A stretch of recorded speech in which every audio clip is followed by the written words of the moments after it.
That's anybody.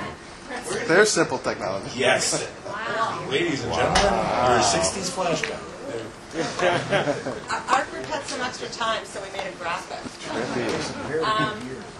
This was actually a more interesting discussion than I even could have imagined, because I shared this with the group as a view of how to approach a workforce planning strategy, and that is a very integrated approach, that it is not linear, that it is all these overlapping pieces. And what's interesting is hearing from each group during the debrief, does it all roll up into this, so that you start with resource allocation, and then you go into information and technology design, and then you go into an employment brand discussion, and then you look at networks in terms of how you're going to source externally, and then of course you have to measure to make sure that there's an ROI, and then you look at what your internal communications are going to be, so you have alignment across the organization. So keeping that kind of in mind, and we can come back to that if you want to, we really focus specifically around the resource allocation piece. But what was interesting was the first thing that I think the group realized is that there is not a standard language in place. So as people are talking about workforce planning, strategic talent management, everybody has a different view. And that could just be that, although it doesn't seem like it's that new, I think we're the point that we're at in terms of how business has evolved in the talent market, it potentially is a newer, more robust discussion. So we just kind of broke it down into that there's a short-term view, there's a long-term view. There's a very tactical approach, there's a longer kind of view over the horizon that says we have to look out towards the future. And so keep in mind that what we're talking about is not the short-term tactical aspects, but we're talking about a longer viewpoint of how we look at talent. The other piece that came up that was interesting is that where does workforce planning sit? Does it sit within HR? Does it sit within recruiting? Is it its own entity? And we really didn't solve that in the hour and 15 minutes that we had. But I think it really depends on the organization, the size of the organization, the structure, the culture, and so forth. In my world, it sits with me, which is in recruitment. In EA, it's becoming its own group that kind of intersects with others. And in AOL, I think it sits within HR. So it really kind of ran the gamut. So that was kind of interesting. And then we kind of define, well, really, what is the bottom line? And this is nothing new, but the bottom line is just get the right people in the right place at the right time, and you call it a day. And if you can get that done, then you're obviously ahead of the curve.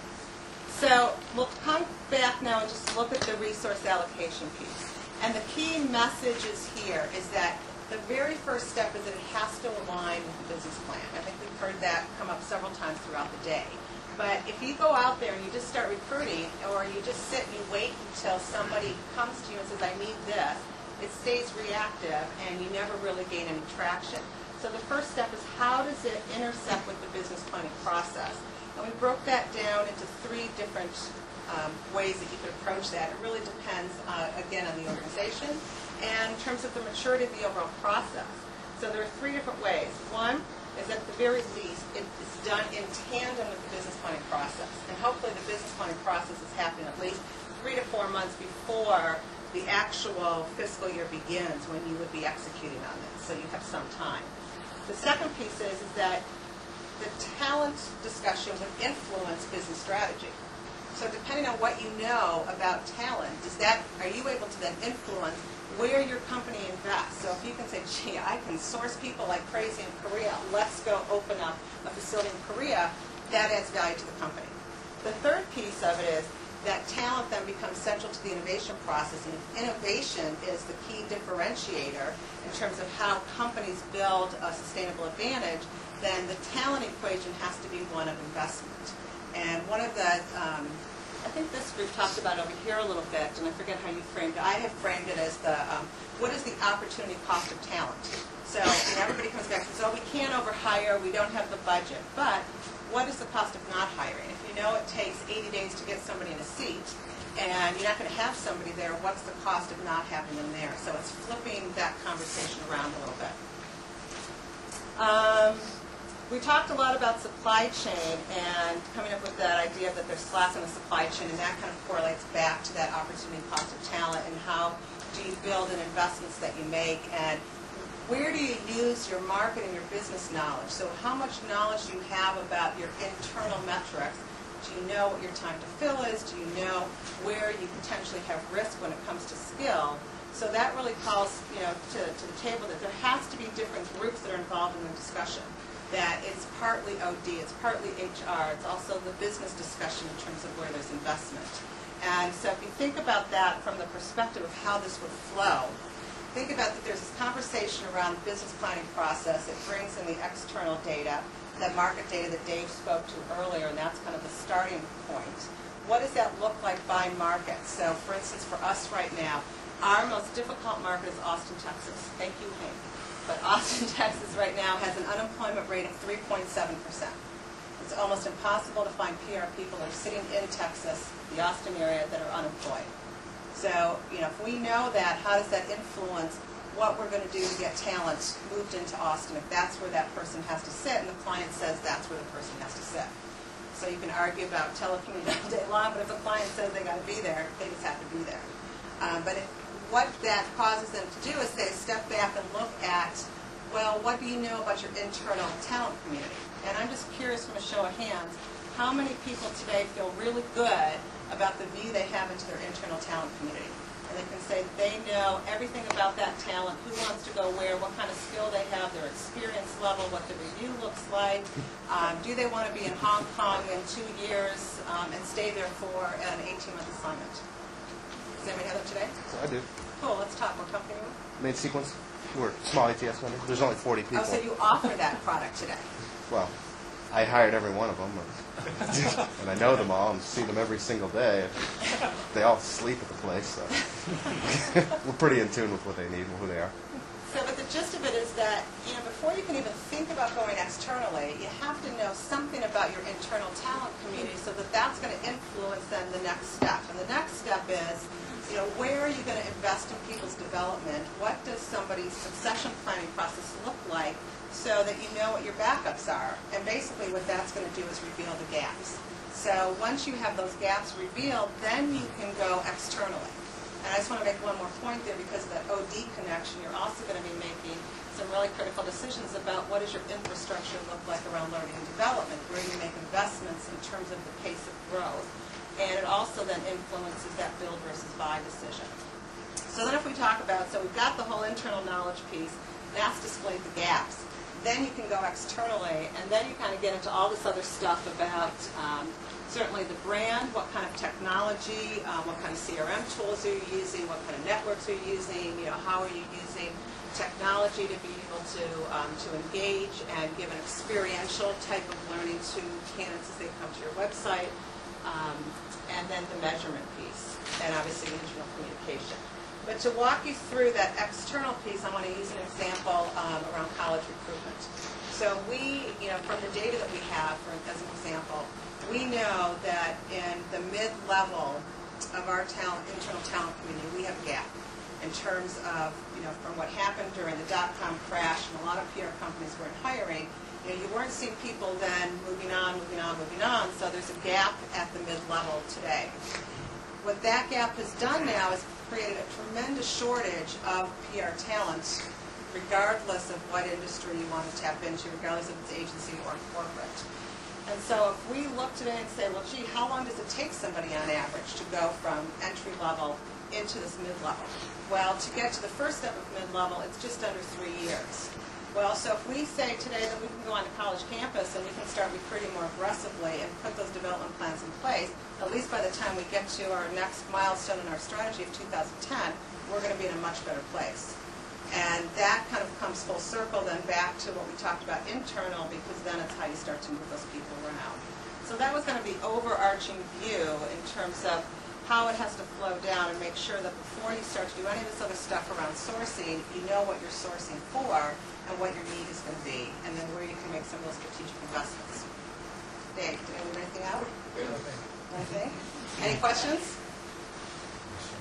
Yeah. So Susan, it sounds like in your workforce planning strategy discussion there was talk about how OD, meaning develop from within, versus recruitment, especially external recruitment, need to be worked together very well.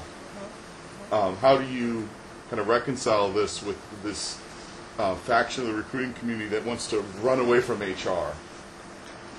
Because they seem to be opposite views. You know, I've been very fortunate that in my current job and in my last job, I worked for somebody that oversaw both, and we were not doing that. In both cases, those individuals had a voice, and probably the person I'm working for now has an even stronger voice and positioning.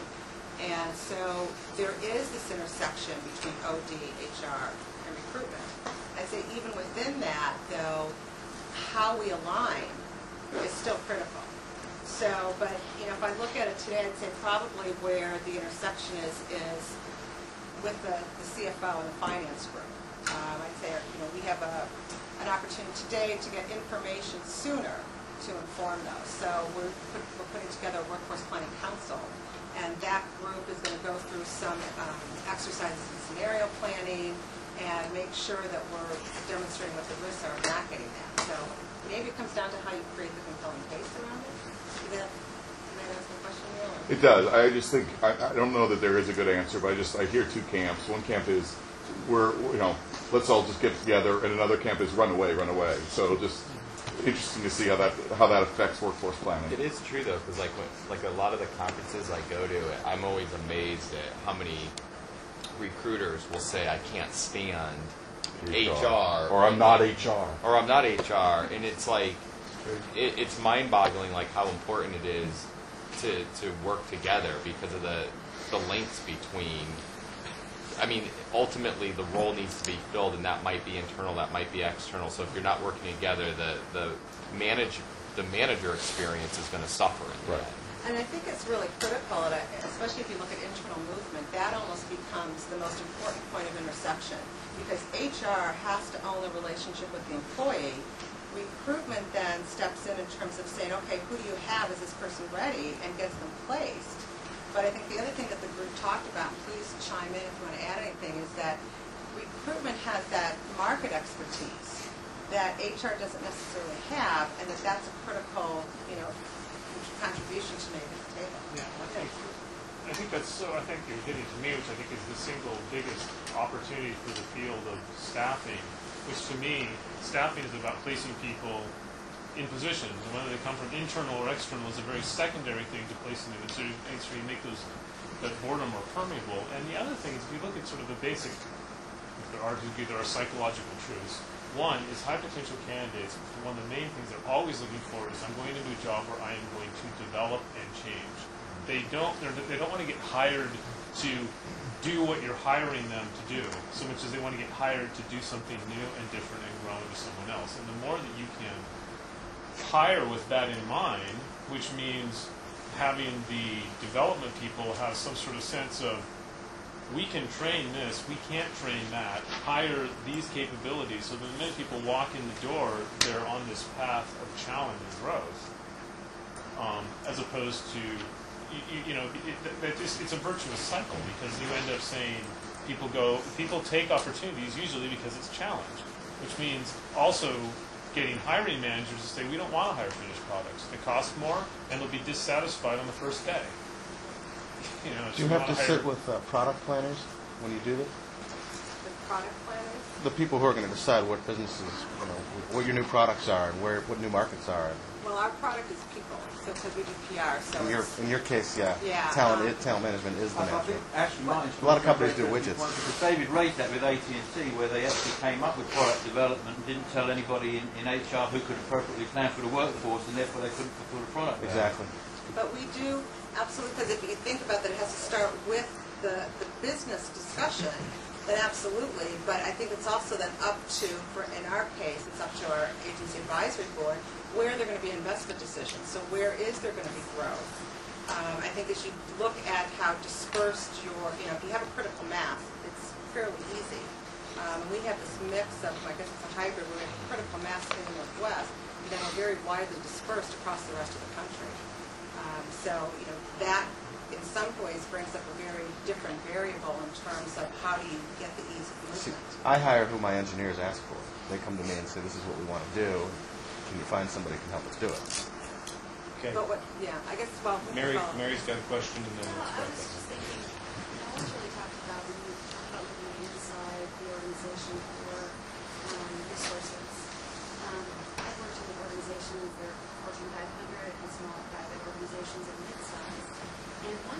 door, I find it a huge disconnect. As a sales director, very extroverted and have a lot of believe in building bridges with different people in the organization.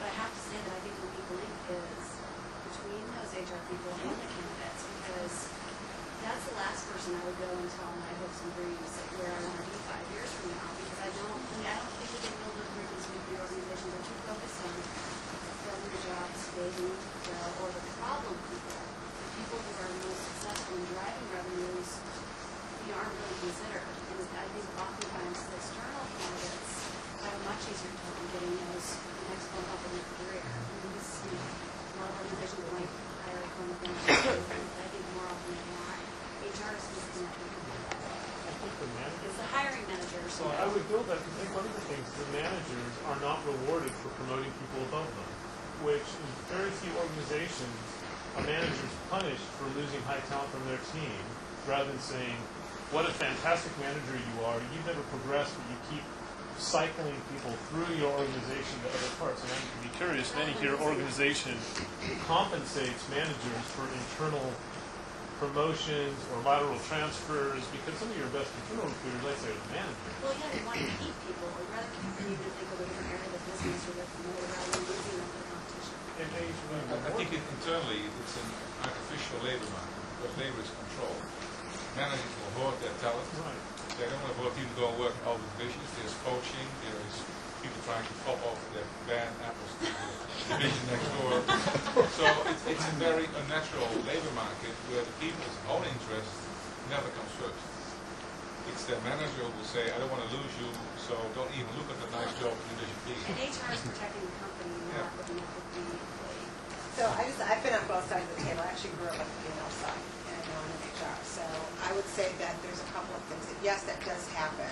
And part of that is how you establish a philosophy of talent internally, that if there is transparency into the talent market, that you kind of remove that from the equation. So if you can give employees a self-service model that takes the manager out of the equation, and quite frankly takes HR out of the equation, and puts staffing then into a position where they can go and see their internal talent market, you can change that equation somewhat. And if there are opportunities to not, I've never seen compensation, but I have seen where it's a review component, to recognize somebody for developing people. But, I'm sure you guys have heard the phrase that says it's easier to find a job outside your company than inside. So, that to me is a part of how do you align, everybody internally to say, we have to protect this person. If it means giving them up and retaining them, that's better than having them go work for the competitor, which is where they'll end up. Can I have a video thought? How about paying at least referrals for internal referrals, paying the reward for internal referrals? That would flush out the job. Thank you very much, Susan. Great job, Susan. Great job, Susan. I'd just like to say that anybody who spent any amount of time inside a large organization knows it's an Alice in Wonderland experience where up is down and black is white, and where all the improper behaviors you can think of are incentivized in curious and financial ways. So that could be a long conversation about why people get punished for bringing good people in, why people get punished for reducing their budgets, why people get punished for, et cetera, et cetera. Now, I have saved Nancy Grace